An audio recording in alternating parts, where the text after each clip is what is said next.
Technical education को लेकर रोजगार की बात आती है। अभी एक युवा साथी बता रहे थे कि टेक्निकल एजुकेशन से हम रोजगार डेवलप भी कर सकते हैं, कुछ चीजों को बेहतर कर सकते हैं। तो टेक्निकल एजुकेशन से रोजगार पर क्या फर्क पड़ेगा?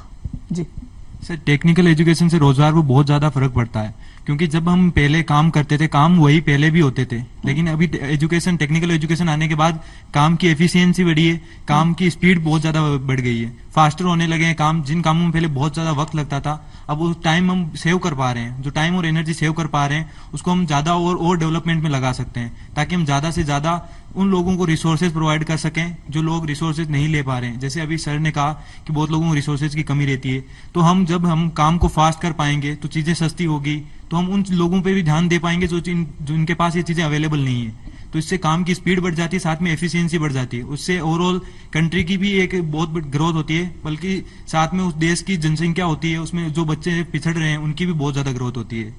आज भी कुछ चैलेंजेस हमारे सामने हैं।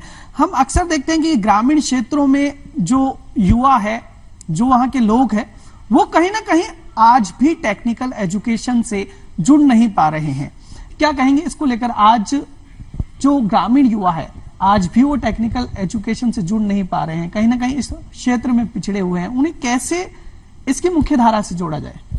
सर, इसमें मेरे पर्सनल व्यूज ये हैं कि अगर आपको टेक्निकल जो एजुकेशन है उसको गांव तक पहुंचाना है, तो वहां पे सबसे ज्यादा जरूरी ये आ जाता है कि लोगों को भरोसा नहीं होता। जब भी वो ऑनलाइन चीज के बारे में देखते हैं तो उन्हें ये लगता है कि फ्रॉड है, या फिर पहले कोई ऐसी घटनाएं हो चुकी है जिनकी वजह से ये चीज उनको लगती है। तो सबसे पहले हमें अपने घर के स्तर से स्टार्ट करना होगा कि वहां से हम समझाएं, कुछ प्रूव करके दिखाएं, कुछ दिखाएं लोगों को जिन्होंने ऐसा किया है। साथ में हम साथ में ऐसी चीजें करें जो उनको लगे कि हाँ सच में कुछ अच्छा कर रहा है। कई बार क्या होता है कि हम घर वालों को कह तो देते हैं, लेकिन फिर उसके गलत रिजल्ट भी दिखते हैं, जो कि हमें अवॉइड करने चाहिए। हमें ज्यादा से ज्यादा इस चीज पे ध्यान देना चाहिए कि कैसे हम इनको इनके तरीके से समझा सकते हैं, जिसको हम एज गैप कहते हैं, कि वो उनके हिसाब से उनके कंसर्न सही रहते हैं, उनके कंसर्न गलत नहीं रहते हैं। वो जो सोचते हैं कि हमारा बच्चा अभी यहाँ पे है, तो उनको दिखता रहता है कि अगर सरकारी नौकरी की तैयारी कर रहा है, कोई बन रहा है, तो उनको पता है ये सेफ वे है, वहां पे जाएगा तो कुछ ले ही लेगा। लेकिन यहाँ आते हैं तो उनको सेफ वे नहीं दिखता है। तो मैं ये समझाना जरूरी है कि ये भी एक सेफ वे है, यहाँ पे जाके भी कुछ किया जा सकता है, और बहुत लोगों ने पहले किया है।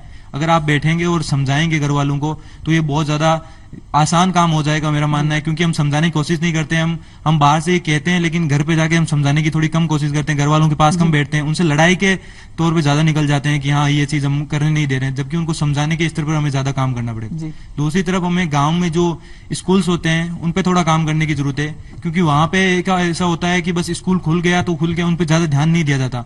पास करने के बच्चे को पास करवा दो काफी है, उसके अलावा एक्सटर्नल कोई अगर इन्फॉर्मेशन दे भी रहा है तो उसे रोका जाता है, एक्सटर्नल एफर्ट्स को। क्योंकि वहां पे जाके जो पढ़े लिखे युवा है उनको भी उनकी जिम्मेदारी बनती है कि वहां जाके चेक करे वो कि स्कूल में पढ़ाई हो रही है या नहीं, अलग से नॉलेज दिया जा रहा है। जैसे हम सर ने पहले हमें बताया था कि कंट्रीब्यूशन करना जरूरी है, जो आपने कर दिया है, आपके ने तो बहुत अच्छा फोड़ दिया है, आप बहुत अच्छा कर दिया अपनी जिंदगी में, लेकिन कंट्रीब्यूशन जरूरी है।